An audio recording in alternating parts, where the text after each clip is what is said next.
Okay, I think we can start. So again, good afternoon to all the people who are connecting from Europe, and bom dia to all the people who are connecting from Brazil. We're very excited for this event. I would like to ask, please, to the speakers to open their cameras so the participants can start to see you, get to know you.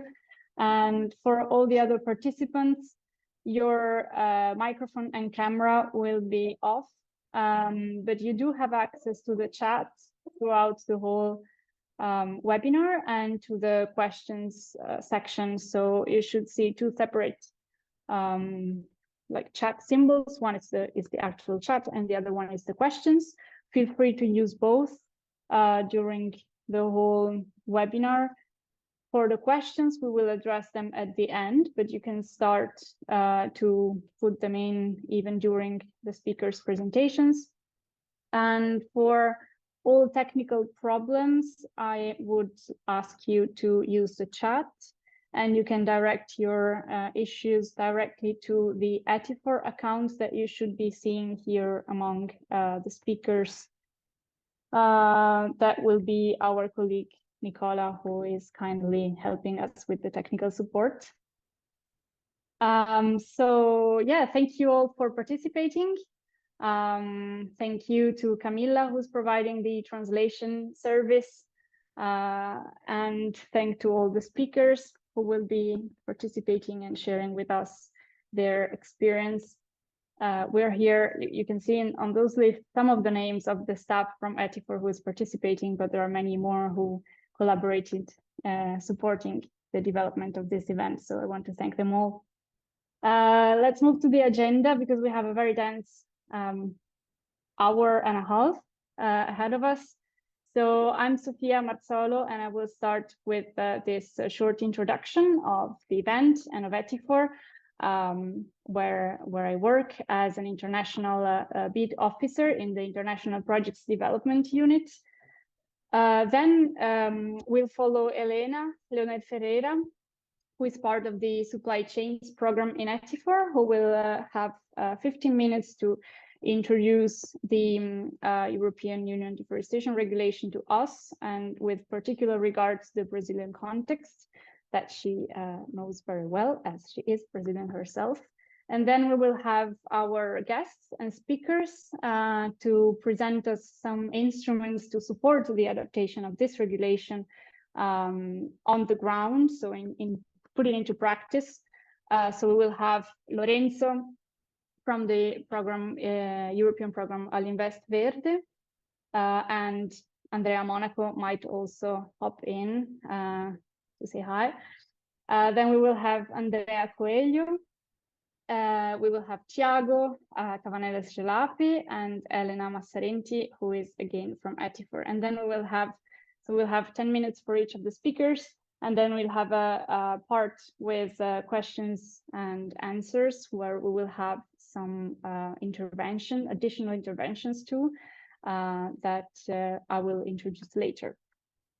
So moving on, we are Etifor, so the main organizer of this event is Etifor. We are an environmental consultancy from Italy, working both with the public and private sector, for consultancies related to valuing nature, valuing ecosystem services, to improve both the environmental, economic, and social value through projects and through investments with multiple initiatives and clients. We are a growing team, a very young one, very high qualified one. We are reaching the bar of the 60 people here in Etifor. We are becoming more and more international also in our internal team. And we have a number of important affiliations and collaborate in a number of different forums and organizations, certifications in a bunch of different areas that are our areas of expertise that I will introduce briefly later.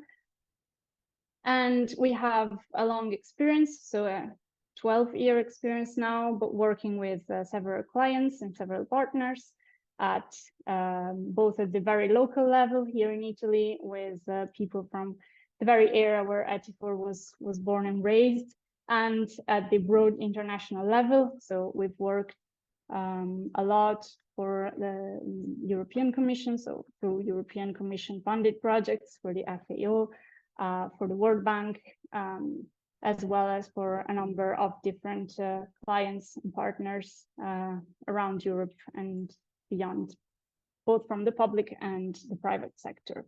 And we do have links also with the citizens. So we have a number of services that you will see that are connected not only to big organizations, but also on the ground activities.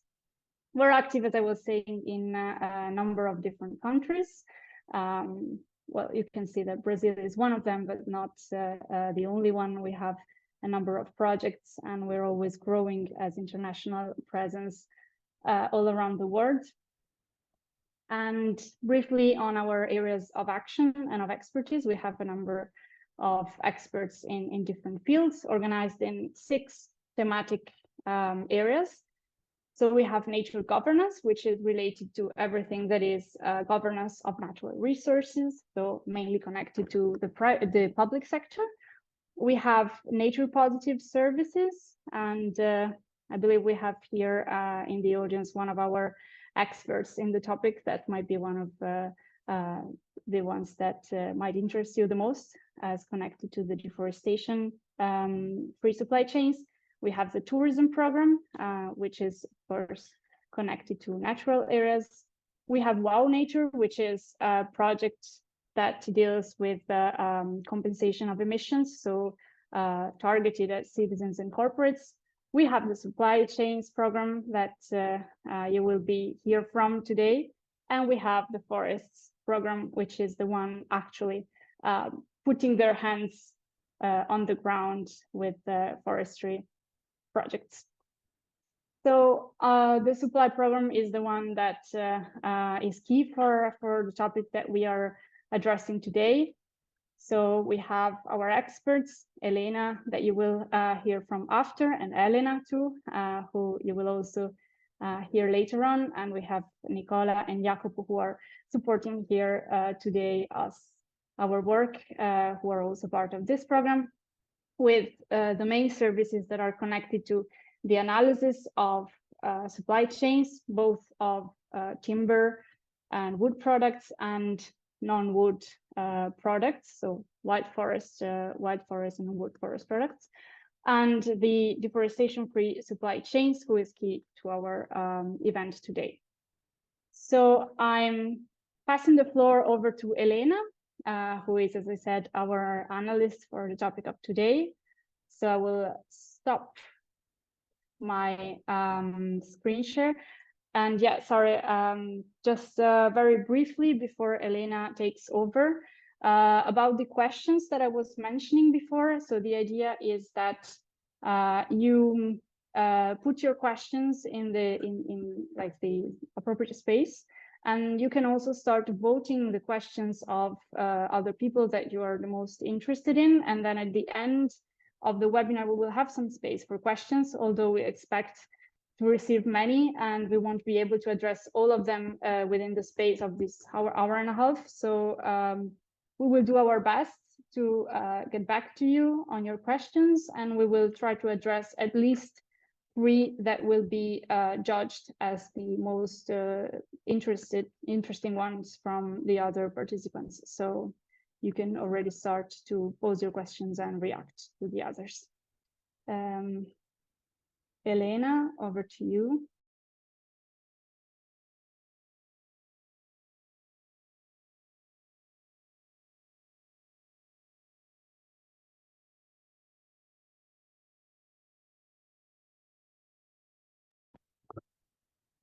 Thank you, Sophia. Can you see my screen, everyone? Okay, perfect. So thank you, Sophia, for the introduction. And exactly now I will present a bit the regulation, some context, and also explain the Brazilian context.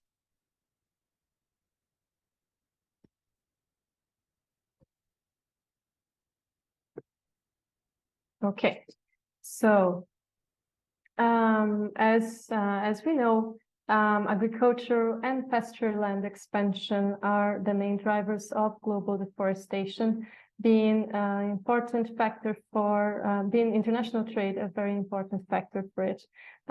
So Europe and Asia are responsible for 80%, 87% of this deforestation driven by exports.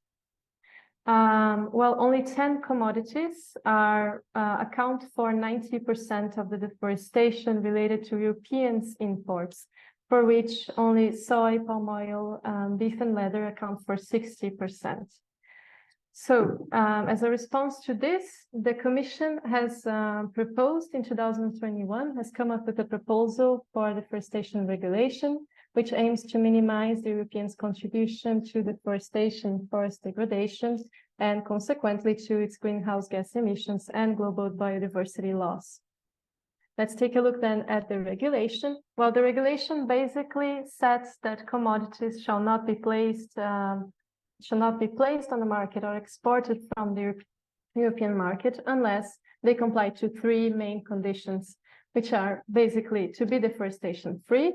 In other words, be produced on land not subject to deforestation after December 2020, and also not subject to forest degradation in the case of wood products. It must comply and be in accordance with the legislations of the countries of production, not only environmental legislation, but also social rights, labor rights, land tenure, etc. And it must be covered by a due diligence statement that should be placed on the Commission's information system. The due diligence, as many of you know, is basically a three-steps process in which actors must collect information, data, and have in place risk assessment and risk mitigation measures. Well, 7 commodities are under the scope of this regulation, which are cattle, cocoa, coffee, oil palm, rubber, soy, and wood, and some derived products, which are all listed in the Annex 1 of the regulation. So in doubt, checking the customs code. If a customs code of any product is not listed in that annex, it is not subject to this regulation. As well, many finished products are not included in this regulation. So in the case of cattle, for example, we have leather that is under the scope of the regulation, while leather shoes are not under this scope. For palm oil, for example, palmitic acid is, for example, under the regulation, while soap is not. So this is also something to take a look at. The wood sector is very well familiar with this type of regulation, as they have been under a very similar or basis for this regulation, which is the European Timber Regulation since 2010. So the European Timber Regulation is considered an experience in terms of the challenges and the impacts of this type of regulation. Let's take a look at the actors' definitions on the EUDR. So operators are defined as the actors that place a commodity listed in under the scope of the regulation. So whenever an actor places it within the European market, it is considered an operator. Actors that are only making these commodities available within the European market are considered traders. While operators and traders are required to undertake a due diligence systems. Traders, large traders.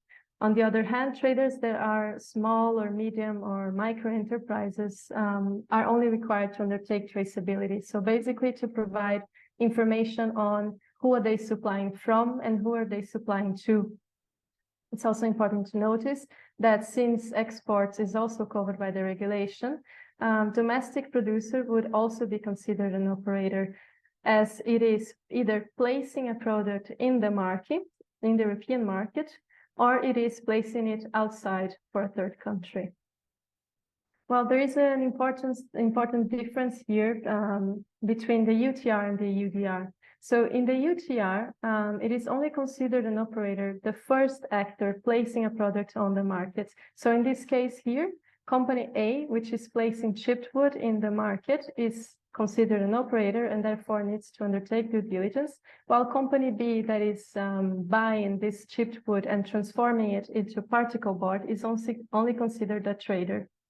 Under UTR, it's different. Under UDR, company A is still considered an operator and needs to undertake due diligence, but also company B will be considered an operator because of its core definition. So company B is an actor that is placing a product that is listed on the scope of Annex 1, which is particle board in the European market. So it would also be considered an operator. However, company B is not necessarily required to undertake due diligence. So here we can see that in this case, because due diligence was already undertaken and due diligence statement has been placed on the system, the information system, by company A, if company B is small or medium enterprise, company B is not required to undertake due diligence. It is only required to provide the due diligence that was previously stated, in this case by company A, upon the request of the competent authorities. So if the company B gets checked, it only needs to provide this previous due diligence.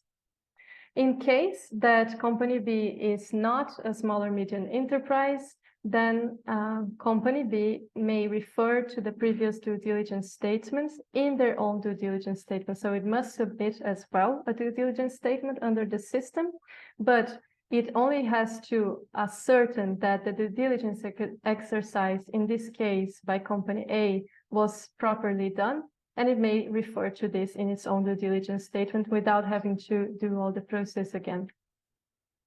Well, taking a look at the timeline of the regulation. So the regulation was approved by the Parliament and by the Council in April and May of this year.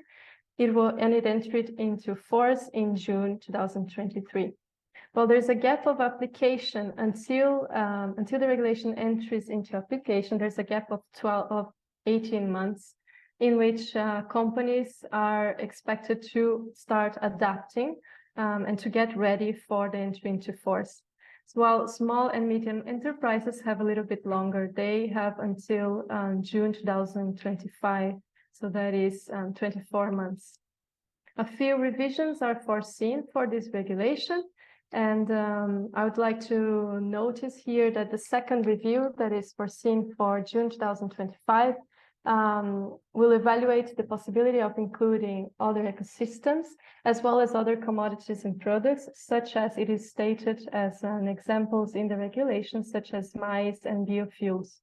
And as well, financial institutions might be included as important actor to be under this regulation as well. Well, after the third review, which will occur in 2028, other general reviews will be undertaken every 5 years, and will be providing a report with an assessment of the general impacts of this regulation and checked if there needs to be any updates. So it's also important to notice that the UTR will continue to apply until the end of 2027 for timber products that are under two conditions. So timber products that were produced before the regulations enter into force and placed on the market after the start of obligations, only for these products, the UTR will continue to apply until the end of 2027. And the final note is that the benchmarking system will be published by the European Commission together with entry into force for small and medium enterprises. So the latest on the 30th of June of 2025. So what is this benchmarking system? This benchmarking system is basically a classification that the Commission will provide, a classification of countries and parts of countries into 3 levels of risk of non-compliance to the regulation. So countries will be assessed and classified under high risk, medium, or low risk. And what this means is that by the end of each year, national authorities, so the competent authorities of each European country, must have checked at least 9% of the operators that source from high-risk countries, and 3% of those sourcing from medium risk, 1% from those sourcing from low-risk countries. In addition to that, operators sourcing from low-risk countries will be able to have in place only a simplified due diligence, which means that they will be exempt of risk assessment and risk mitigation measures. They only need to provide information and to have the supply chain mapping and traceability in place. While there are many challenges regarding this regulation, they have been discussed broadly over the past year and months, and I'll list here just 3 of them. And I would like to highlight that they're always, of course, connected, very much connected between importers and producers. So for importers, it is, of course, very challenging, the condition of no deforestation, because it's not enough anymore to only provide proof that your supply is legal. You need to find ways also to provide that no deforestation was associated to its production. On the side of producers, of course, they need to adapt to this, their production systems to this new and external condition.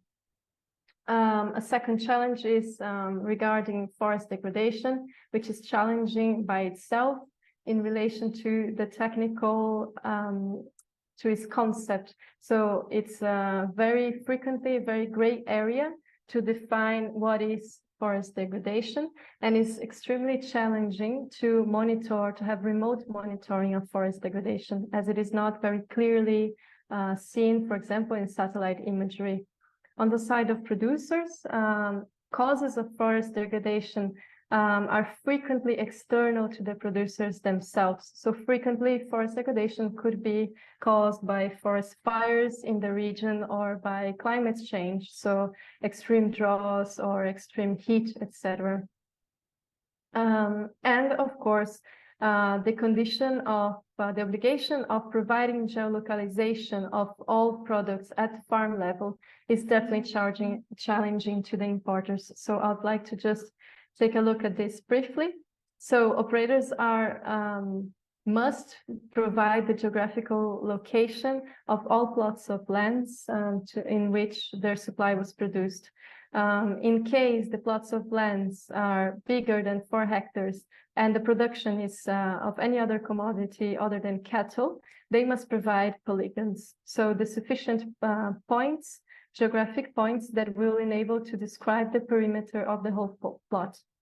While in case of plots smaller than 4 hectares and for cattle production, only 1 point of latitude and longitude is enough. And this information must come along with date and time or time range of production. So this is extremely challenging to importers, how to collect all this data, how to organize, aggregate, normalize it, and standardize and communicate all of this amount of data, as we know that they frequently have thousands of different plots from different countries. On the other hand, on the producer side, it is very challenging to have a production segregation, as very frequently all production is aggregated into a stocking point or a first processing step. Well, it all comes down to one big and common challenge to all, that is how to provide verifiable information for all of this. So it's not only complying to the regulation, but also proving that you comply to the regulation. And therefore, I believe it's very important for producers and importers to engage and to communicate, because there are many tools and data, there's many information that is available that tropical countries have been working on the past years on traceability systems, etc. So it would be very useful for importers to be familiar with what are these tools and data available. And this is what, and also in the context of the country they're sourcing from. So what is the the production strategies and systems. And this is what I would like to show now. So just bring the case of the Brazilian context, as it is a major exporter to Europe. We know that Brazil has very high rates of deforestation, mostly associated to agricultural production and cattle raising. So we see that cattle raising and soy production are the main drivers of deforestation in Brazil.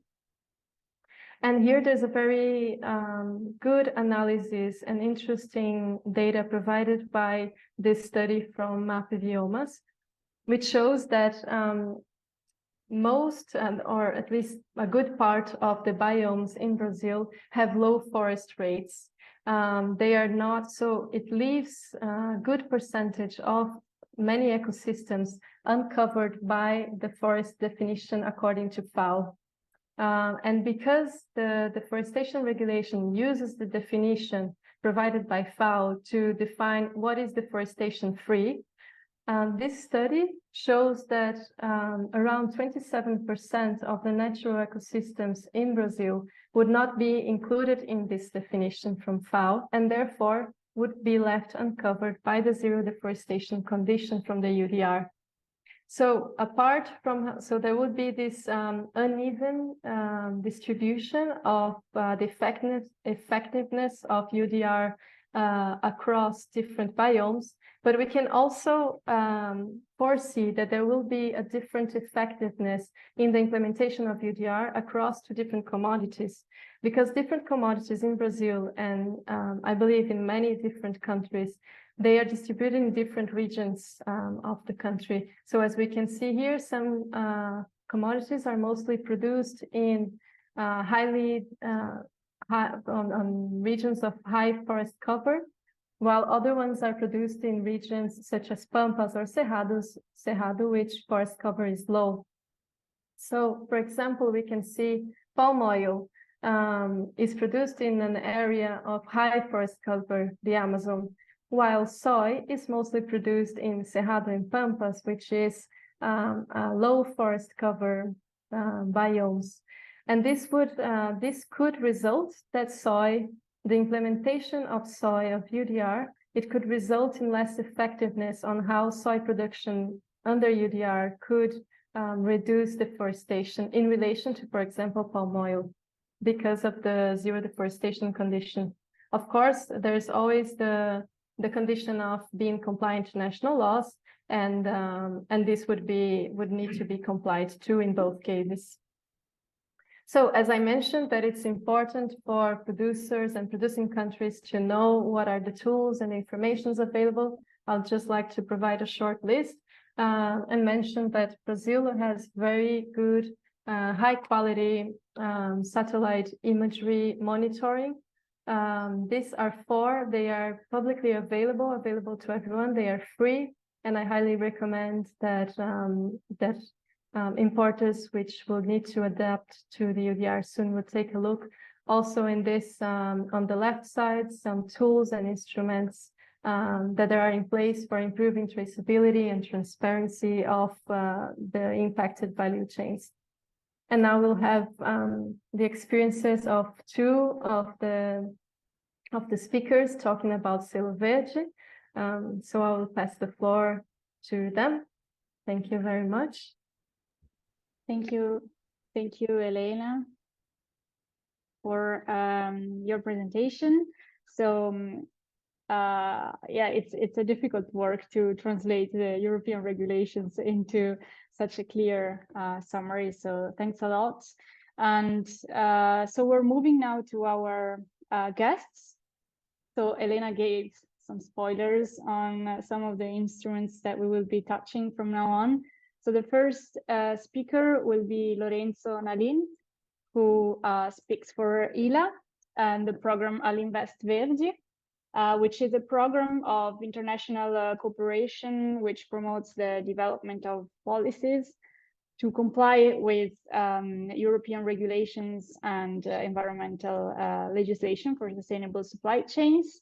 ILA operates as technical consultant in Latin America, particularly in the Mercosur area to promote sustainable commercial and economic policies that, again, are compliant with European Union regulations and agreements. So, Lorenzo, over to you.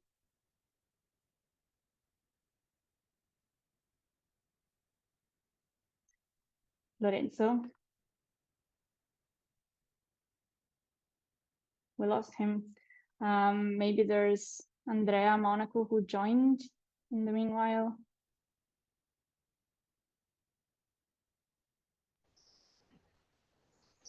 Okay, we can maybe move to the next speaker, and then okay. Yeah, we lost Lorenzo, so let's move to the next speaker. So we will run to Brazil directly. So Andrea, yes, it would be you. So Andrea Coelho, from the Secretaria Estadual de Meio Ambiente do Estado do Pará. Vocês the environmental state secretary of the Pará state. And she will speak for the Selo Verde in Pará. So Selo Verde, well, she will explain it better than I will. Por favor. But Selo Verde. Can you see my presentation? Was developed together by the government of Pará and the Federal University of Minas Gerais, where official data is available and open to the public, and supports the traceability of supply chains of commodities that are linked to deforestation risk. So Andrea will speak in particularly for the Pará state work of Selo Verde, which covers mainly the cattle production chain. Sophia, sorry, I was disconnected from the internet, and I had to. Okay, we can maybe. Posso iniciar? We can maybe go on with Andrea and then come back to Ila after, if it's fine with you, Lorenzo. Ok, Andrea. Ok, posso iniciar a apresentação? Pode, obrigada. Pois não. Bem, bom dia. So good morning, everyone. Good morning in Brazil. Good afternoon or good evening in Europe. Firstly, I would like to thank for the coordination of this event on behalf of Helena Ferreira for the opportunity to speak a bit about the state of Pará here in the Amazon region, what we are doing when it comes to the traceability of the cattle industry. The topic of my speak is the application of science in traceability in productive chains in the state of Pará. And very briefly, I would like to talk about the context here, because it's important to mention that unfortunately the state of Pará, we have high rates of deforestation. Up to 2020, the total area that was deforested, our land has more than 1,200,000 square kilometers, so 851,000 square kilometers were already deforested, and of this total, 72% of this land is covered now with pasture. And it's important to highlight also that the sectors, the use of land, forests, together with the agriculture, they are responsible for 88% of the greenhouse effects gases. So due to this context and the significant increase from 2019 on the deforestation rates, the government of the state, on behalf of our Elder Barbalho, the governor, we have the state plan, Amazônia Agora, that has four main axes, that is command and control, land, environmental and health regularization, low carbon social economic development, and another axis that is the target of the reduction of greenhouse gases emissions by 37%. This plan has as a main goal and also long-range environment finance to reduce these emissions up to 2030 and 43% by 2035. And in order to reach this reduction, we have to focus on two different axes, to fight deforestation and also forest restorations. And it has been very important, the participation of different research institutions, NGOs, that have helped us, supported us to elaborate plans to build some tools, as it is the case of the Green Seal platform, Selo Verde. Selo Verde, which is a platform, sorry,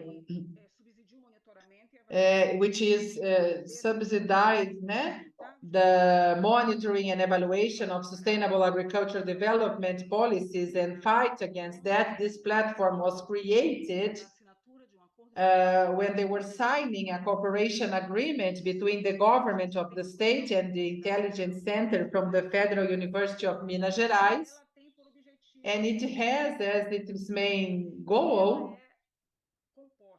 it is comprised of databases, official data. One of them was mentioned by Helena, which is PRODIS, which is the monitoring system, the official system done by the Institute of Research and other databases. So it's high resolution mapping that was carried out by the Center of Intelligence using high resolution image. This is important for a better control, better mapping, especially of the areas that are permanent preservation areas, the forests along our river courses, our rivers. It has a modeling that is based on the forestry code, the law, which is from 2012. It is also a tool that integrates data, governmental data, which generates an automatical analysis of more than 300,000 properties that are in the Secretariat. And it is the first tool in Brazil to trace and assess deforestation. So it's very innovative.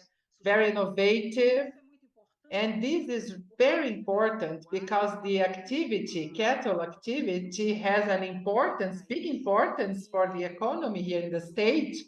And as I mentioned, the data, the context data from the state of Pará, how it is very connected to deforestation. Obviously, we have to be careful. We have to think about public policies that can maybe enable, we have a more sustainable cattle raising with more added value, especially because it reaches a significant number of rural producers in the state of Pará. And how do we access this platform? Another important thing to mention about Selo Verde is that also we base ourselves in the forestry code. The modeling also of this has as its basis a term for conduct from the public ministry, which is an institution that is fiscalizing the laws in Brazil. And this agreement foresees 11 criteria that have to be considered, among them illegal deforestation, according to the law for forestry protection, as well as the list of labor, slavery, labor. It cannot be in indigenous land, it cannot be on preservation areas, and other additional criteria that are to ensure the product does not come from areas that can compromise the supply chain. Another fact that I would like to mention about Selo Verde, about this tool, is that so far in Brazil, we were able only to monitor and trace, especially when it comes to deforestation, those producers that we call direct producer, the one that markets cattle to the slaughter. Selo Verde innovates because we can work 5 levels of the chain. That is, we can trace, we can identify production that comes from direct producers as well as indirect producers. So these are important key topics to emphasize. There are 2 pieces of information which are also critical to remember when Helena said geolocalization. having this geo information of where the product comes from, we have two pieces of information which are fundamental to ensure every property that is registered in the system, in the rural environmental registry. It has a code. It is geospatial information, and another important information, which are the guides that also enable us from this registry. As we have this information, we have geolocation data, so we know 5 levels if this cattle is coming from the area with deforestation or not, as well as other pieces of information that you can access in the platform to see criteria to ensure the production has more sustainable basis. So how to access this? As I mentioned, it is public, it is for free. So small, medium, big, they can have this report from the environmental point of view, if the property follows the regulations, the norms and regulations, as well as some traceability data. So it can be publicly accepted. They are obtained from the property code, registered there in the rural environmental registry, which receives the seal according. You can open this page, you inform the code, and you have the access to all the information on traceability. So the benefits of the Green Seal, this is the last part of my speech, the benefits of the Green Seal is that it allows rural producers and slaughterhouses and or interested parties to evaluate this for free of charge. Many producers, small producers would not be able to pay for this kind of information. Now they have this for free. It enables the definition of strategies and actions to regularize non-conformities, both environmental and when it comes to traceability. It also generates transparency, adds values to agricultural production and access to national and international markets with social environmental responsibility. And I would like to comment on the importance of this tool that we have been working with that. We are on the stage of trying to sensitize producers to come to have this regularization so we can have a sustainable cattle production in the state, that as it is a very important activity for the state, for our economy, and especially now that we have this need to adequate to the protocols that have in the world, as it is the protocol of the European Union. Thank you very much. Thank you, Andrea. I see that there are a lot of questions arising already. I remind you that we will keep them all for the end, and we won't address all of them during this webinar. We won't have the time for that, as they're all very interesting, but we will come back to you with the answers to those questions. And so we will be answering right now one from Ellie, who was asking if the Selo Verde is only available in Pará, because the next speaker, so will be Thiago Cavanelos de Lape, also works with the Selo Verde platform for the Instituto Estadual de Florestas of the Minas Gerais state. That would be the Forest State Institute.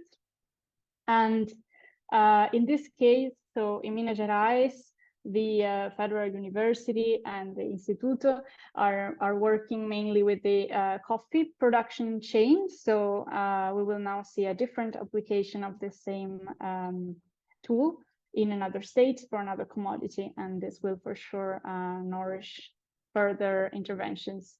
Thiago, over to you.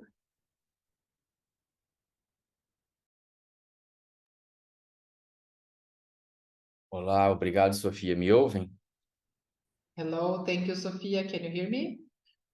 Vou colocar a minha apresentação. So I will share my presentation now.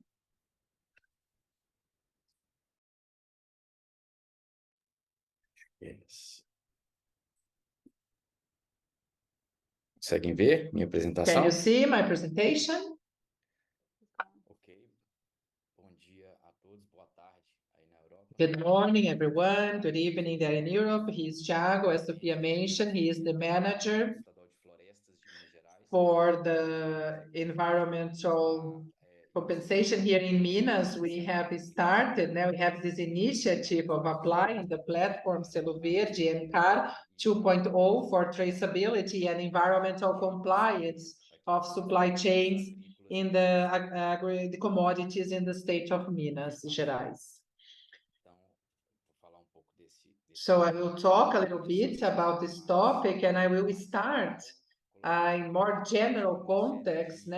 We have a series of normative bases, the forest code, which is national, and we have also a forest code, which is a state level. We also have some decrees and regulates to regulate the preservation and use of natural forests in Brazil and in the different states. And these norms, these laws, treats deforestation, it regulates how these areas can be used, can be explored, how they have to be recovered in case there is the need to be recovered. And in that sense, we have the challenge here in Minas Gerais with these laws. They created, like Andrea mentioned, we created CAR, which is the Rural Environmental Registry, which is electronic. It is national. All rural properties in Brazil, they have to be registered in this platform. And today, they upload information about the polygons of the property and all the environmental characteristics, rivers, the headquarters, all natural. And now Minas Gerais is the state that has the biggest amount of registrations in CAR. We have around 1 million registrations in the platform, and these registrations have to be validated. So the owner of the property, they include these in the data bank, which is the system, and it has to be validated by the environmental institution. It has to be validated by state levels, and in Brazil, less than 1% is validated. In Brazil, we have more than 6 million rural properties, but only less than 1% is validated. There are some difficulties to validate that amount of properties. And together with that, we have the requirement from national and international markets for proof of environmental compliance and the traceability of all these commodities. You have the rules from the European Union, the UK, the US, so we have to adequate to it, and also the high costs of the private certification processes, especially for the small and medium farmers.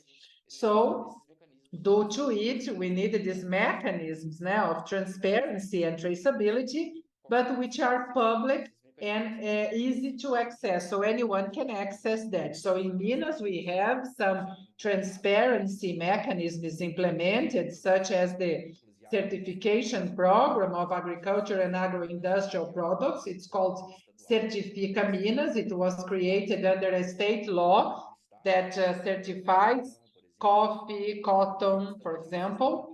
We also have an implanted system called MG Florestas to control the cold chain because it's a strong also production here. And we also have our idea, the SISEMA, which is a databases integration that counts with 300 layers of data, geospatial data that can be accessed by different countries. I will leave the address for you in the end of the presentation. It also shows this data for transparency. When it comes to environmental compliance for the state and federal codes, we have here the analysis of this data, an analysis of it. So we have individual analysis. Each technician analyzes a specific CAR, a specific registration, And we also have initiative for automated analysis of it, because this will give us a scale, as we have more than 1 million registries. And after the validation of the data, we have the implementation of the program of environmental regularization, which is PRA, to regulate for the productions which have a deficit. So it is a program with very positive actions, directed to adequate the properties by giving support to the rural producers, so they can really adequate to all this, with the integration of all databases, so we have the most information we need for this adequation. We also adhered to the Selo Verde platform developed by the Federal University and the lab for environmental services. They started this initiative together with the state of Pará, and we have a cooperation agreement. So we are implementing this for transparency and traceability of these supply chains in the state, based on the criteria of the forest codes, both national and state. So these are information that comes from a public database, information that are verified. So this is different parts: agriculture, environmental, animals, sanitation, everything integrates this platform in the state. Inside Selo Verde platform, we also have CAR 2.0, which is this automated, the tool that has automated analysis of this data declared by the producer. Today, we have a beta version that was launched in June 2023, this year, with coffee production data based on that product Certifica Minas Café, that we mapped these properties. So all the algorithms are there in the platform. We have the numbers, the figures I will show. And in August, we launched this also for forestry chain. So we have these two data, Selo Verde and CAR 2.0. We ensure transparency of the data and the validation of CAR and environmental regulation of the properties. Today, we have these initiatives in 2 states, Pará and here in Minas. And the platform is free access with the information for environmental compliance. It covers all rural properties in Minas Gerais. I told you, more than 1 million properties. And in this platform, you can search for property using a code, because each property has an ID. So the properties are all geolocated. So you can see there the limits, the borders of the farm. Also personal data, the personal and commercial data are protected. We have the data protection law here. We also use the maps and high resolution satellite images. We have this data together with the official deforestation data, both state data for continuous monitoring, as well as produce, which is national level. And the idea of this platform is to provide transparency and traceability for all. So we have data for coffee and also cotton. So some of the products I told you, like Certifica Minas for cotton, Certifica Minas for coffee, and they are gradually being inserted into the platform, Selo Verde platform in Minas. So this is the architecture of the system with external data, both from state and also some federal institution goes to the platform. So the tool, CAR 2.0, seal data, they are all open data. We exchange information, and we also provide information for actors, banks, rural productions, industries, and CAR 2.0, which does the analysis of all this data and communicates to the official databases to exchange data. There is some confidential data, but just for you to understand the architecture of the system. So we have an automatic analysis of the forest code compliance. So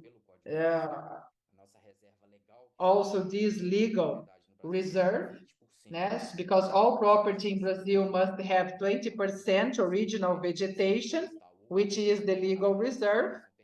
some permanent preservation areas that you can see there at the top of the hills and also the rivers. This has to be preserved. So we treat all that in Sindacode. And Selo Verde provides this just to inform that the property is appropriate. It has an environmental sustainability with the surplus legal reserve, environmental suitability, so it analyzes automatically and provides a seal when it comes to the adequation of the property. And then we have the data, both for coffee and cotton. So we have there, this is how the platform looks like, with the several parameters, with the codes, the APP, everything is shown there.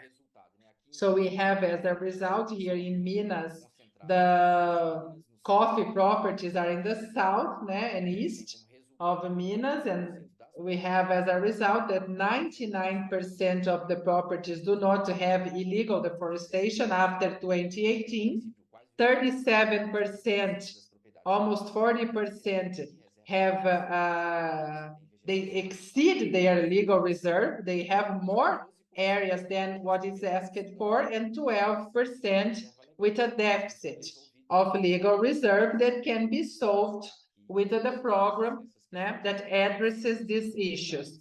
So 100% of the properties were evaluated and they reached environmental adequation. So we are talking about an area of more than 1 million hectares in the state, around it's more than 380 polygons. And here, 33% of these areas are located in the Cerrado biome, 67% Atlantic forest, and almost none in the Caatinga, which is the semi-arid areas. So from this automatic analysis, we have that 34% have a surplus of legal reserve, 1.5% has a deficit, and not even 1% has an area of deforestation after 2008. Thiago, sorry to interrupt you, but you have just 1 minute, okay? Yeah, this is the last slide. And now some forestry areas. So we have these almost 100,000 polygons that are distributed in the north and northeast of the state. So more than 1 million hectares, 76% of these areas. It's the opposite, so most of them are located in the savanna or cerrado, 23%, 24% in the Atlantic forest, and just less than 1% in Caatinga. As a general result, we have 61% of the properties have a surplus of legal reserve, almost 4% have a deficit that can be solved using the mechanisms for it, and we see that in state and federal level, 7.5% up to 20%, you have a significant post-2008 deforestation. Okay, so it responds to 7.5 to 20%. This is how the platform looks like when you click the link, the report that you can access. And for more information, I will offer you an address because you have free access to this platform. Okay, thank you. Thank you, Thiago. Your speech, it's very interesting, but it's a lot of information and we could go on forever. So we're moving on with the last of our 3 speakers. So Lorenzo, we're back to you. I introduced you already before. I don't know if you could hear the introduction, but I briefly introduced ILA and the program on Invest Verde. And yeah, so again, just to repeat, it's about promoting sustainable policies that support compliance with the EU regulations and agreements and legislation. So over to you. If you could keep it short, we would be very grateful as we're going a bit over time. Thank you. Sure. So first of all, let me apologize for the inconvenience. Thankfully, the connection is restored, and thanks for the introduction, for the invitation. It's good to see many familiar faces and many institutions with whom we have been working with in the past years, a year and a half. My name is Lorenzo Nalin, and I work for the Alinvest Verde program, which is, I'm a program manager. Alinvest Verde is a European Union program, delegation program. And what we do basically is working with Latin American countries in order to support them and support some strategical value chains to be sustainable, not just for the sake of sustainability, but also for the trade that they have, the importance that they have on the commercial side. Sorry if I interrupt you. There's some issue with your presentation. Could you please put it in presentation mode? Yeah, and it disappeared for a second. Not yet. No, it's fine. We'll let you know if we are not able to see it anymore, but it works now. But can you see it now? Yes, now we can. It's not in presentation mode, but it's fine. You can go on. Sorry for interrupting. No, don't worry.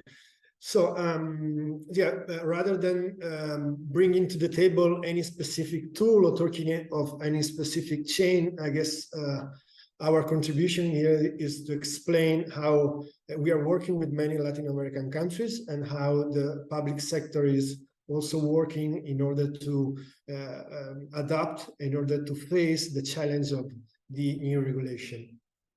So a little bit of information about the Alinvest Verde program is divided in 3 components. And here I'm representing the component 2, which focuses on technical assistance to the public sector and the promotion of regional political dialogue. There are 2 other components managed by other institutions. By the way, I work for the Italo-Latin American International Organization, which is managing with other Spanish colleagues the component 2, while the other components are managed by other institutions. Component 1 focus more on program-funded investment projects for companies, while component 3 is about the intellectual property system in Latin America. But again, my presentation today will focus on the technical assistance that we are doing for the public sector. And this component 2 initiative of the Alinvest Verde program is the novelty of the Alinvest Verde 7th edition, which is started 2 years ago.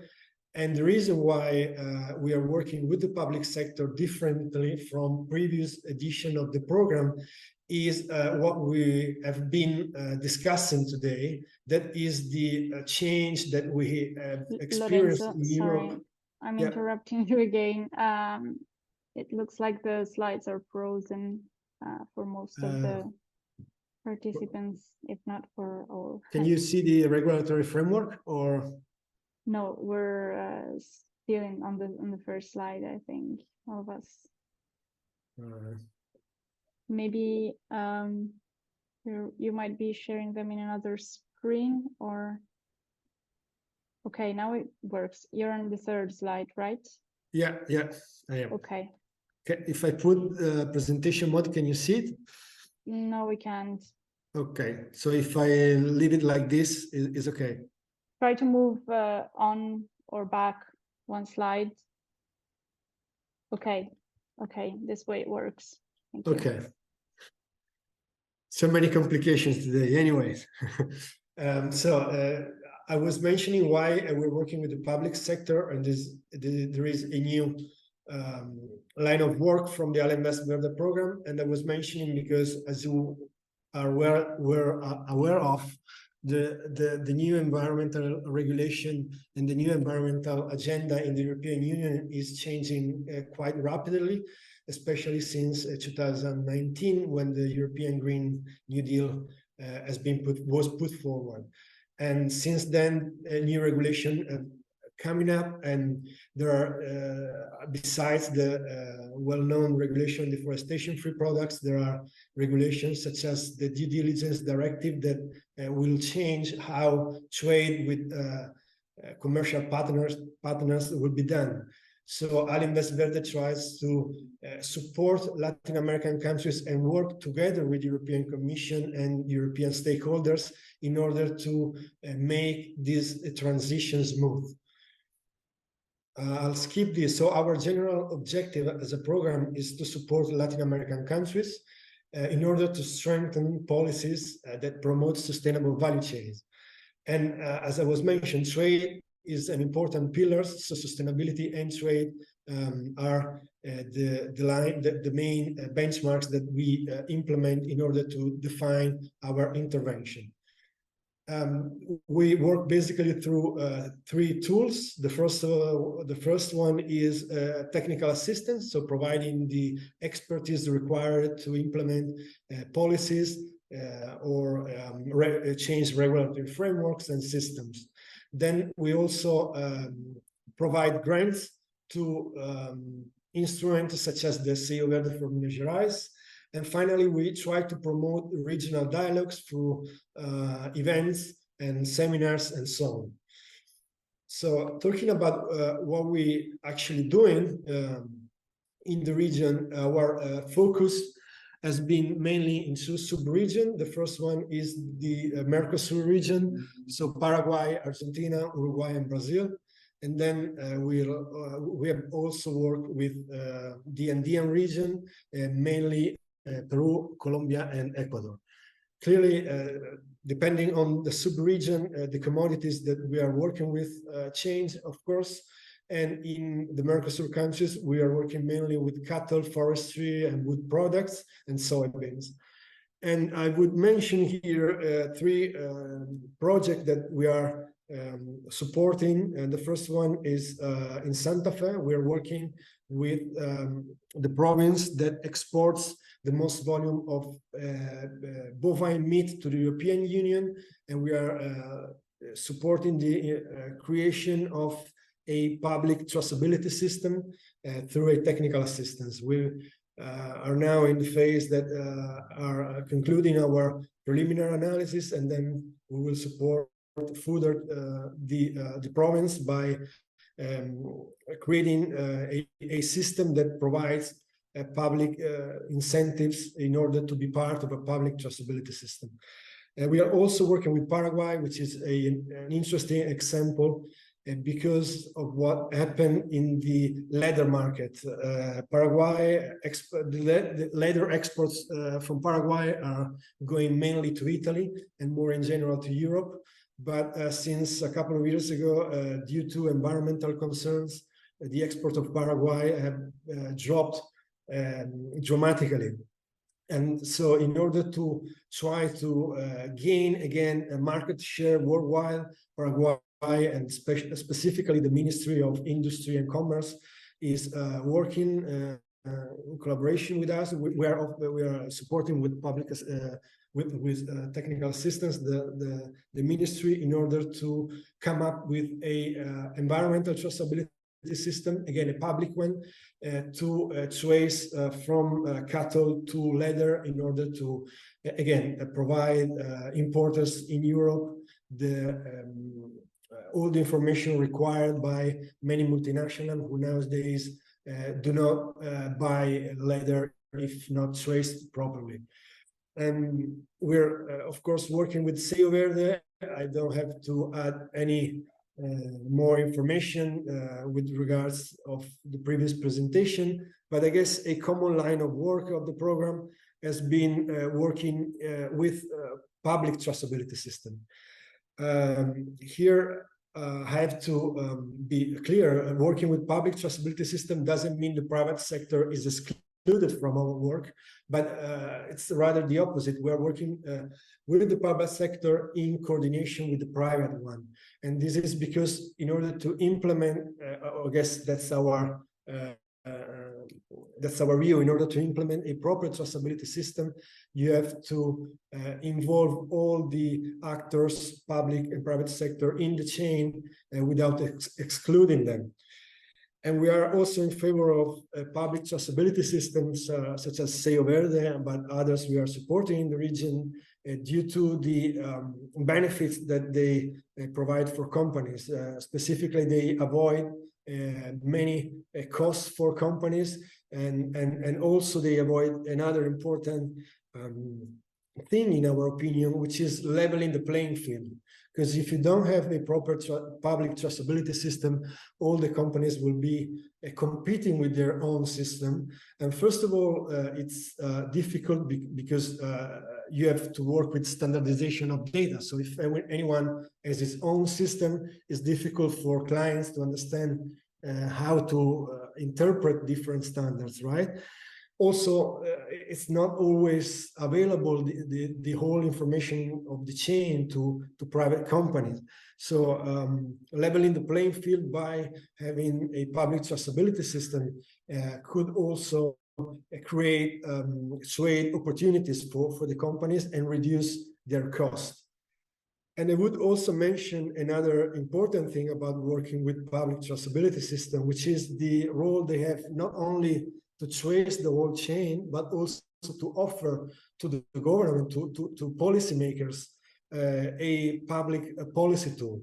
As we have seen before with the case of both Sello Verde, Pará, and Minas Gerais, alongside with the traceability system, there are many public programs have been implemented. And for example, it was mentioned how to regularize the car for those who are not complying right now, because many times you don't. It could be the case that you're not in line with some rules, not because you don't want to be aligned with them, but maybe because you have some problem with technical assistance. You need technical assistance, you need resources, you need financing. So having a public tool that helps the government to understand in which region and which farmer, what type of farmers are in need is also useful. So I guess just to conclude, in the Andean region, we are working with the coffee sector mainly, and again, Sello Verde has been a benchmark for those countries, and we are trying to go in towards that direction, having again a public traceability system also with Andean countries, especially for coffee, but of course we are open also to work with cocoa and palm oil. So I would stop here just to not taking much more time, but thank you for your attention. Thank you, Lorenzo. Thank you. It's very interesting to couple concrete experiences on the ground with the broader picture. Okay, so we are moving on to Elena Massarenti from Etifor, who is our supply chain specialist with extended experience over several countries, and who will tell a bit more about the tools that we also in Etifor are applying and the direction in which we are going for compliance with the regulation. Elena? Yes, thank you, Sophia. I'm sharing my screen.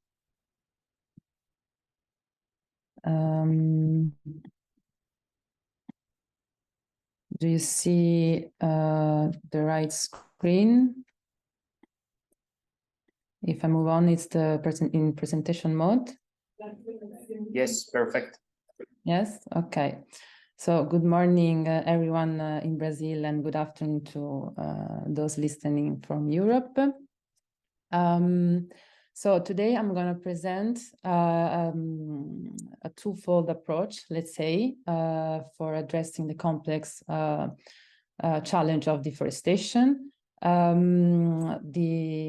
approach here presented is the EMA approach, which is developed by Etifor, supporting companies in meeting EUDR requirements and but also commitments and other targets, as well as the EMA4U Alliance within the European Erasmus Plus program, which was, let's say, created and responded to a growing demand for innovative approach to education, training, and capacity building, exactly in the context of deforestation-free supply chain. So as we know, the deforestation problem is, let's say, characterized by, pass me the pan, the cross-impact nature, meaning that it affects multiple aspects of the environment and society, so ranging from being a driver of climate change, biodiversity loss, and the rights of and also affecting the rights and livelihood of indigenous people and local communities. But it's also cross-sectoral, meaning that it spans from across multiple industries and sectors, as it is driven by the production of multiple forestry commodities. And we know is highly linked to international trade and also strongly embedded in the European supply chain. And furthermore, for many organizations, we know that the largest impacts and challenges related to deforestation and deforestation itself will likely come from sourcing. And so all the midstream and downstream companies that are buying forest commodities are kind of looking to understand and manage the impact of the product they source.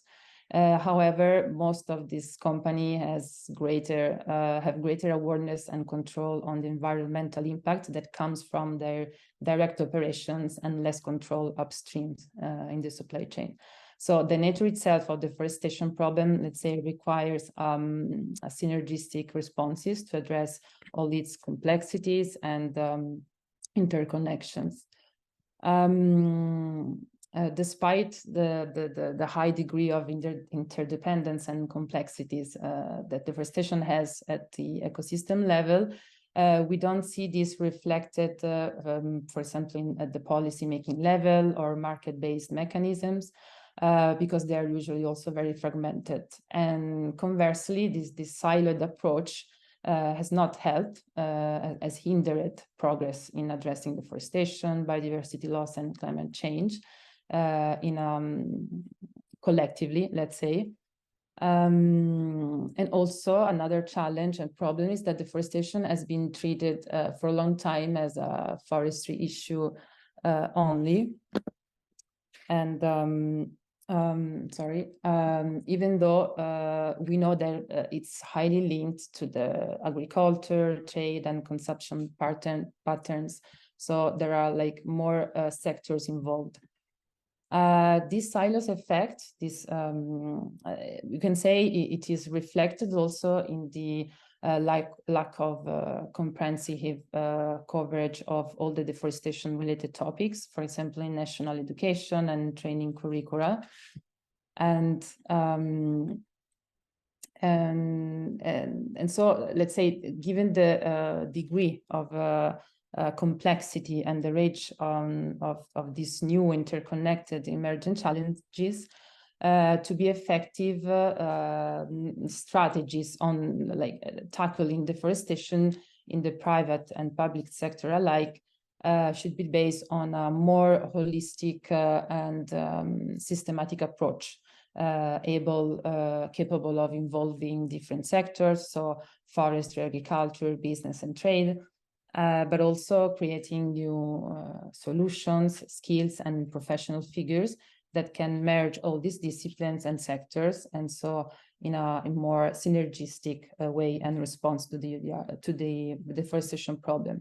So while EUDR represents one response among many at the European level to these challenges, it's also difficult, let's say, to meet its requirement.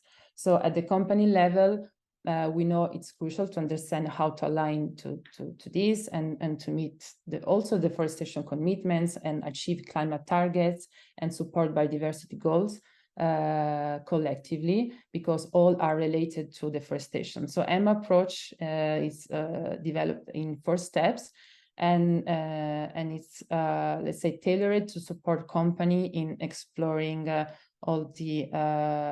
exploring, mapping, mitigating, and also anticipating some risks in deforestation and its related environmental impacts. So the initial step involves for company let's say the exploring parts and conducting a kind of early stage supply chain risk profiling. So for the operations that are direct, but also in its also the business operation upstream. And also to develop a strategy and create customized roadmaps and based on the risks and opportunities identified. Also, we know that whether a company needs to comply with EUDR or meet commitments towards deforestation, voluntary commitments towards other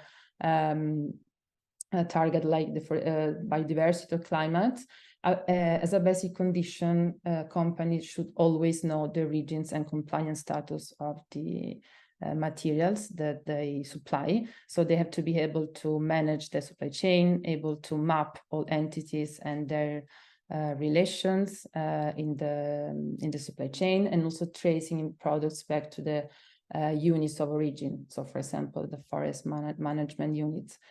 And this step is key because it's propedeutical, let's say, to the information and data collection, in particular to the geolocation of the plot of land, and is also key to assess the complexity of the supply chain, as well as the potential risk of mixing and of products of unknown origins, and also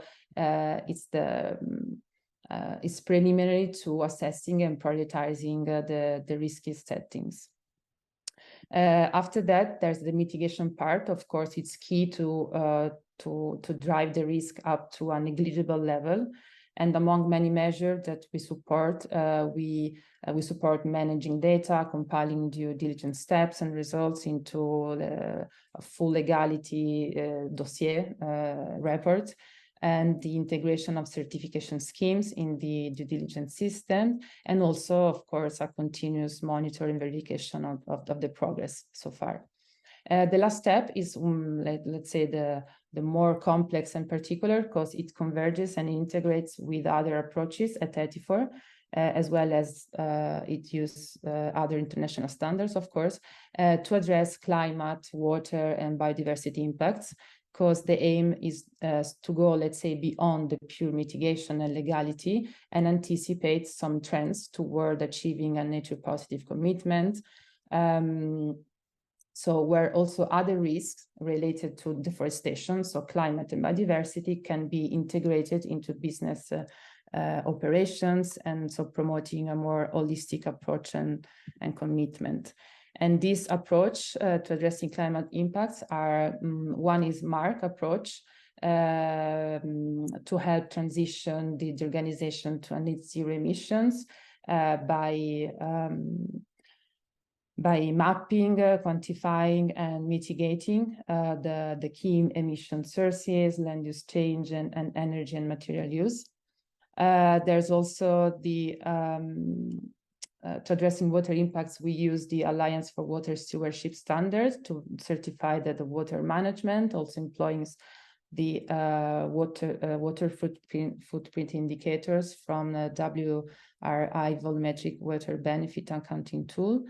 And finally, for the biodiversity target, we employ the Lucas approach at ETIFOR, consisting in looking at what are the stakeholders involved, the value chains, the intersection with nature, understanding impacts and dependencies on nature in the business operation, commit to a nature positive approach, employing, of course, time-bound targets, and using relevant KPIs, and also acting toward targets and sharing the results on a regular basis.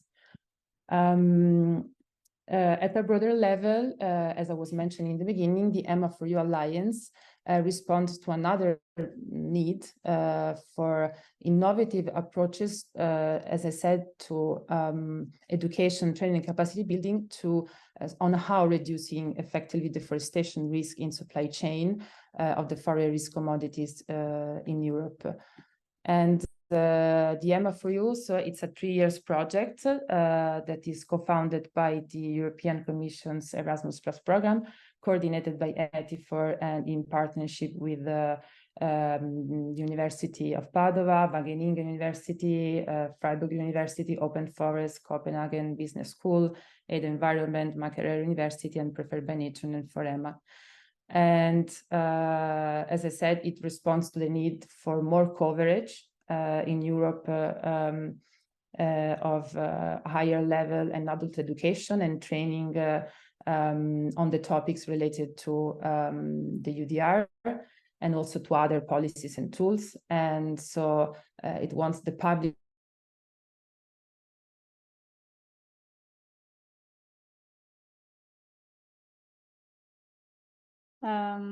Elena froze, apparently. We're waiting 50 seconds. Otherwise, we can. The alliance specifically. Elena, you froze. You froze. We didn't hear the last 20 seconds. Can you maybe switch off your camera because it looks like your connection is not great? You see now? Can you switch off your camera and we can try? It is better now? Yes. Okay. So as I was saying, to conclude, the alliance specifically within this project encompasses higher education institutions, vocational training organization, businesses, and public organization and NGOs.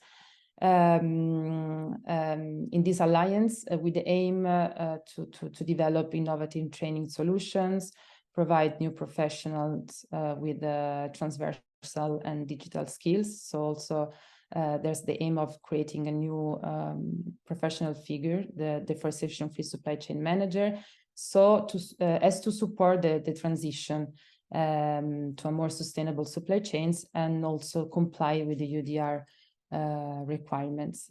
And I think that a link to the project will be provided at the conclusion of the event, and also the PowerPoint presentation for more information can be shared afterwards.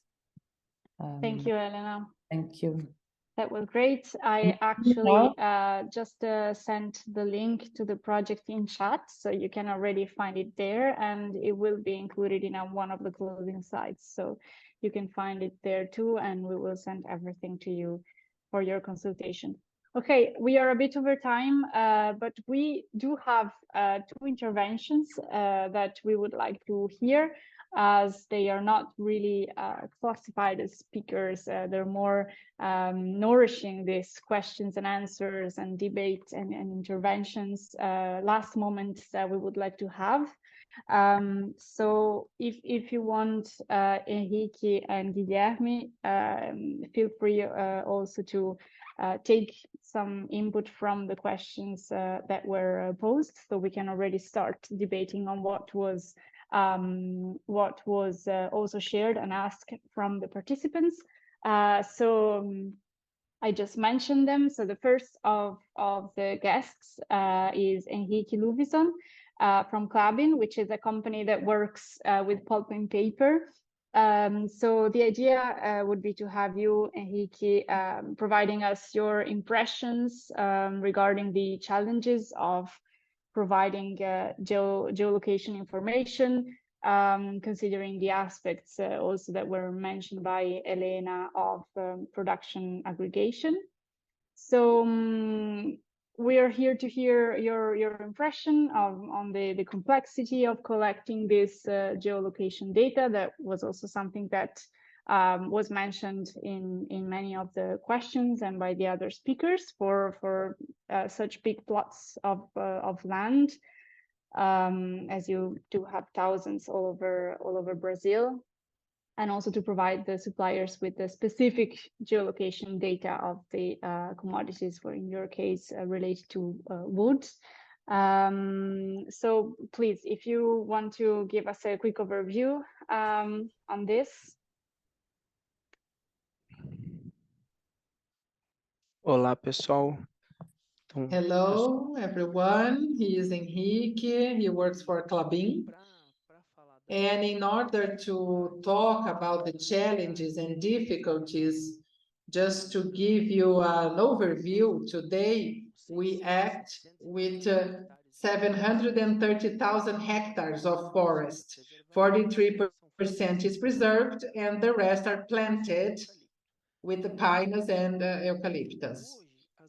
So today, the big companies in the sector of paper and pulp, we have all the farms, all the properties are geolocated. This is not a problem for us. And besides that, we have the forest certifications, FC, PFC, that also meet a big part of what is asked for in EUDR.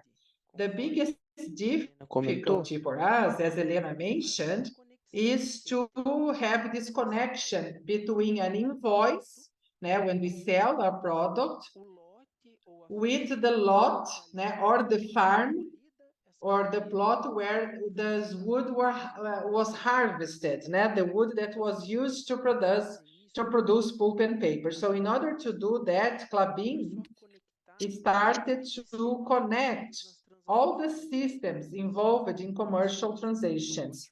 So we created a prototype. This prototype is running, and today we can collect the coordinate that indicates which farm it was harvested from.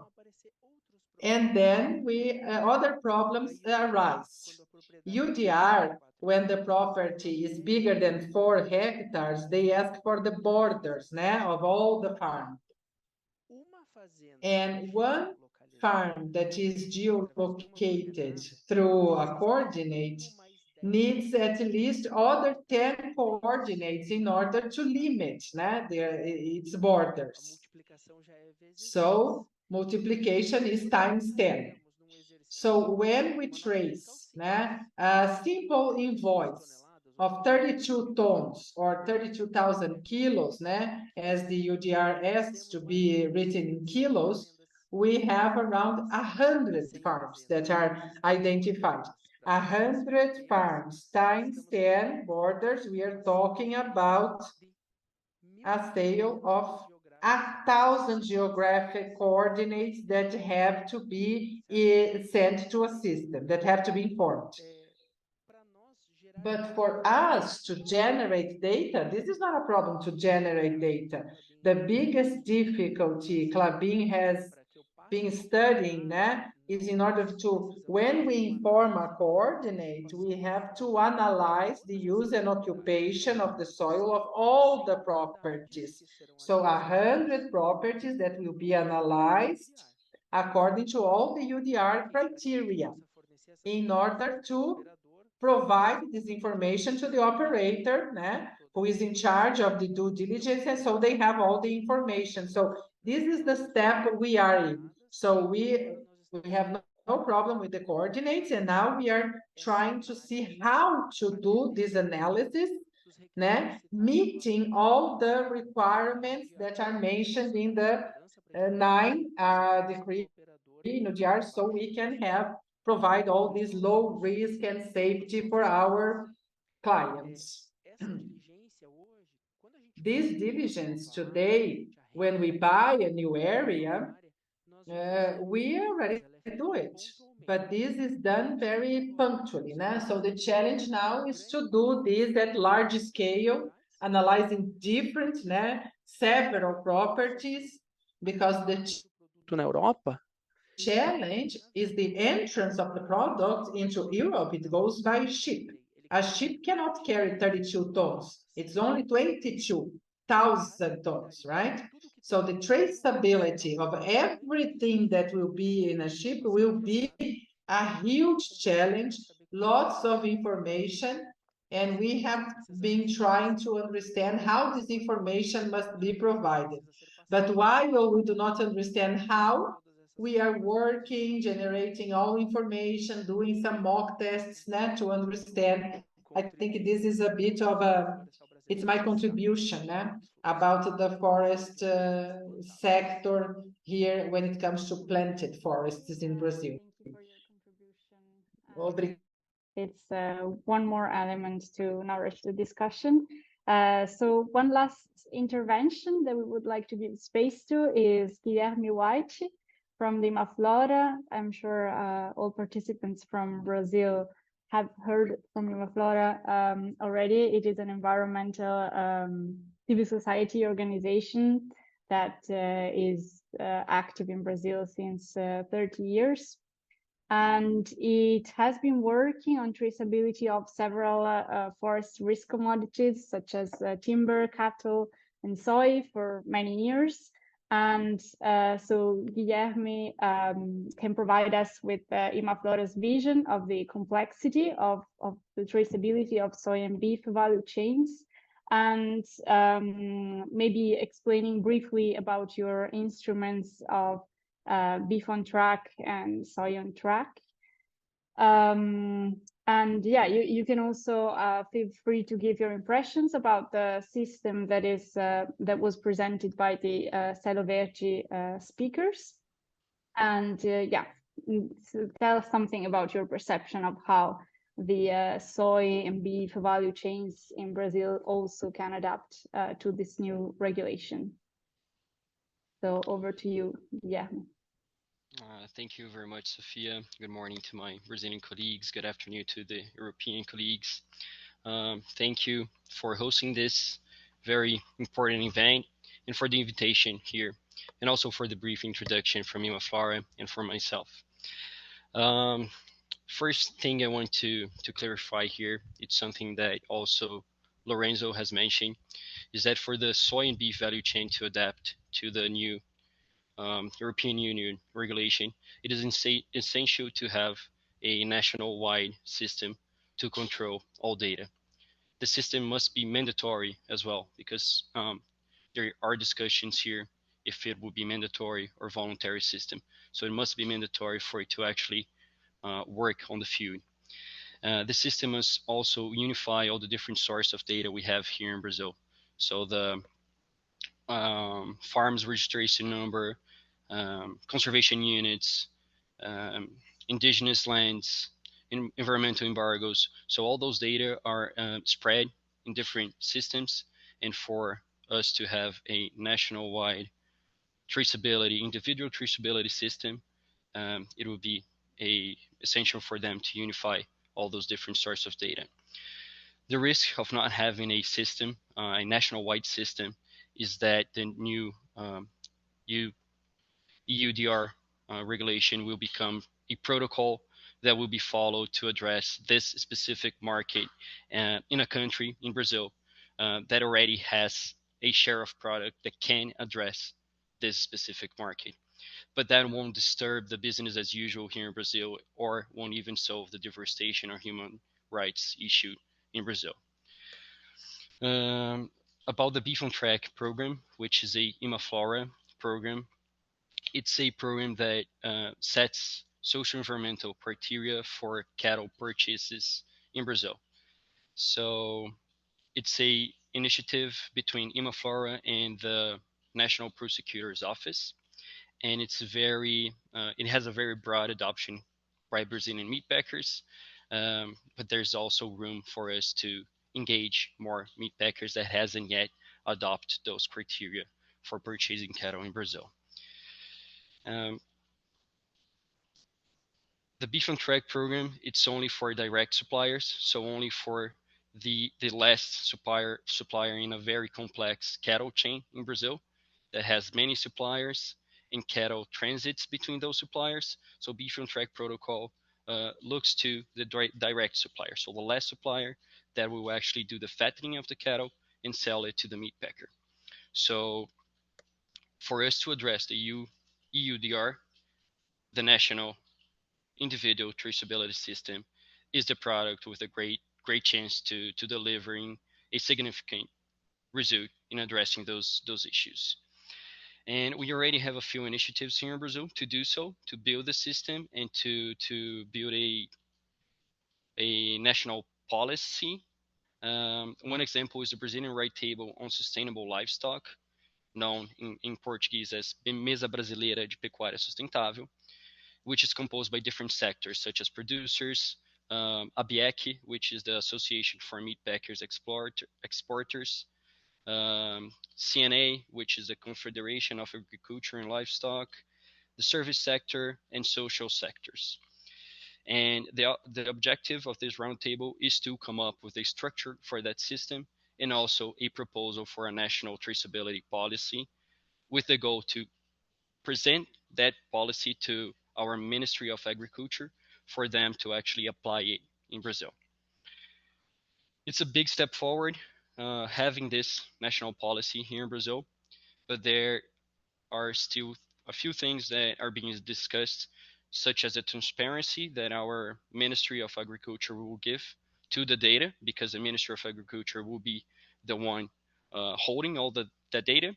So we still are discussing how will be the transparency and also the criteria that will be addressed, because some people defend that only sanitary criteria should be addressed, whereas us defend that it should be also social, environmental, and sanitary criteria. Some sensitive points too is the need of a reintegration system, because once we establish the national system here in Brazil, a lot of producers will be blocked for commercialization for not complying with the criteria. So it's essential to have the system for bringing those producers back to the legal market. And also we have to have incentives for producers to actually adopt the system. So it's indispensable for the EU to incentivize this national traceability system here in Brazil, to incentivize this policy. And this policy is what would make the EUDR possible to have compliance here in Brazil. So this is basically the message that I wanted to give to this event, and I thank you very much for the opportunity. Thank you, Guilherme. It was worth the wait, also these last two interventions. So we are over time, but there were many questions that were made during the webinar and every speaker's interventions. So as we promised, we will address a couple of them here.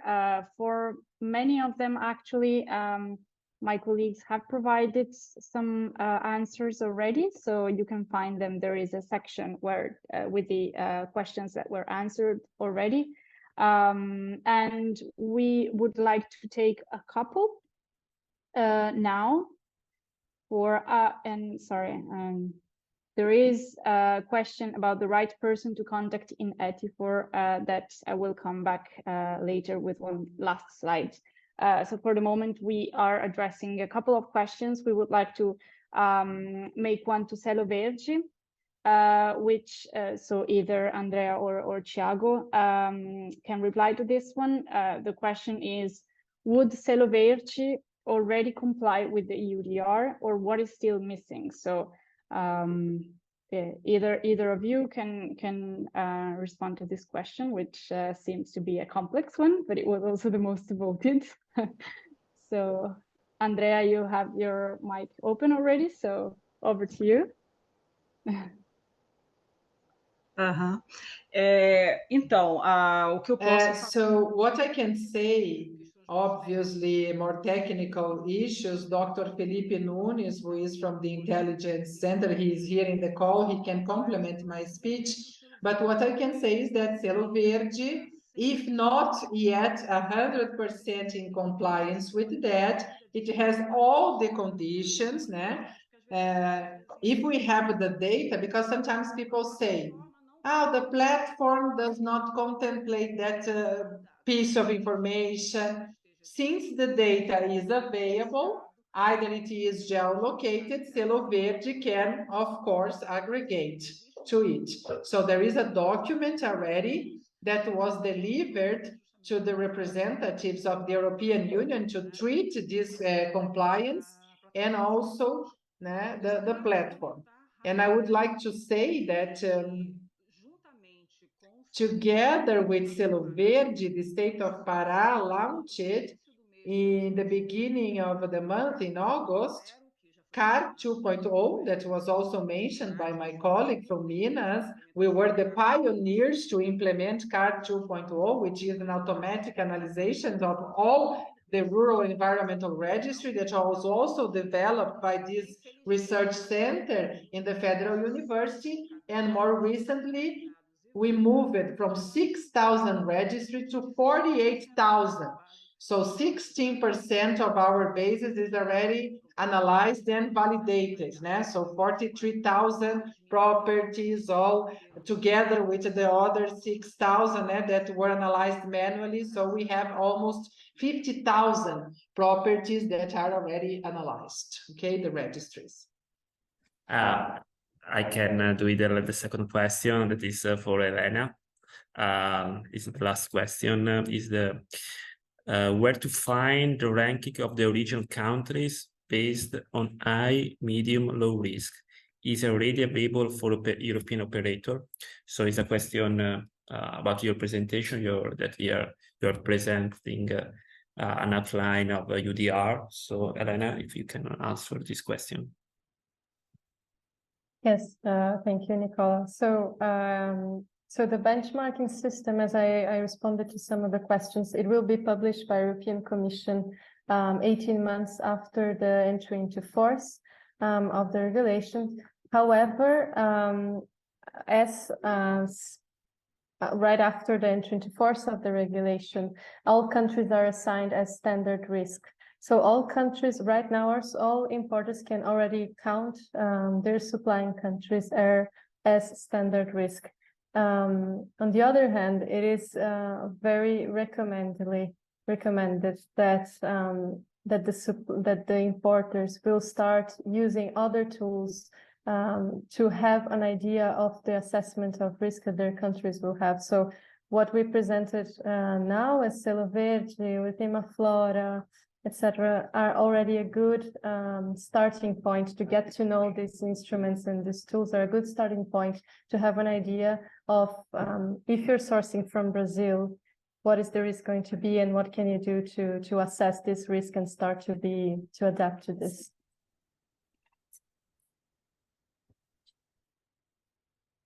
Sorry, my earphones decided to stop working right now. So thank you, Elena and Nicola, to provide this last answer. So I would have one last slide that we wanted to conclude with. Just to leave you with some take-home information that we largely already mentioned. But yeah, it's worth repeating them. So some take-home informations and contexts that were also asked in the chat. So you have here in this slide that we will share with you, you have here the EMA4EU project link to the website that Elena already showed to you. So please stay tuned, because we just kicked off with this new project 1 month ago. So things will move quickly in the next months. So there will be a lot of information uploaded and updated, and you are very welcome to become part of this alliance that will need professionals interested in deforestation-free supply chains related topics. The second point here is an event that we didn't mention before, but is a very relevant one. It's a European level event that we will be co-organizing in October. So again, we will share with you this link, and you can have a look at the event website, and there is the possibility to attend online. Sadly, the in-presence places are all taken, I think, already, because there were a lot of registrations, but you can still follow partially the event online. And here at the bottom, you see some of IT4 staff. So just as a reminder, if you need some information on supply chains program and the EMA methodology, you can contact my colleague Elena that presented earlier. Elena for everything that is also related to supply chains and more particularly for Brazil, so opportunities, projects, initiatives, information, everything that you might need to know. There's a new face for some of you, which is our colleague Wesley. Wes works with the Nature Positive program, so it might be something that is complementary to the supply chains work for some of you and some of your work. So feel free to also reach out to Wes if you want to have information on the nature capital investments and nature positive initiatives and work that we undertake. And finally, myself, if you want to exchange information or propose some opportunities for partnerships and projects at the international level, and also for the M4EU project, I support Elena in the management and coordination. So with this, we really want to thank you all for your participation. I hope we didn't forget anything. Sorry, with this headphones thing, I hope I didn't miss anything, but I think this is it. Thank you all again. Thank you to all the speakers who shared with us their experiences. It was very interesting, very nourishing. Thank you to Camilla for your amazing translation work. I jumped in and out to the English and Portuguese version and you were doing great. So thank you a lot. Thank you to the colleagues who supported the technical organization, and we really hope to see you all again in some of our future activities, initiatives, and we'll get back to you with the slides, the questions, the presentations that were shared, and you can also, of course, reach out to us for all additional information. Thank you again, and have a nice rest of the day or the evening, depending on which side of the ocean you are. Bye. Thank you. Bye. Bye. Thank you very much. Ciao, ciao. Ciao.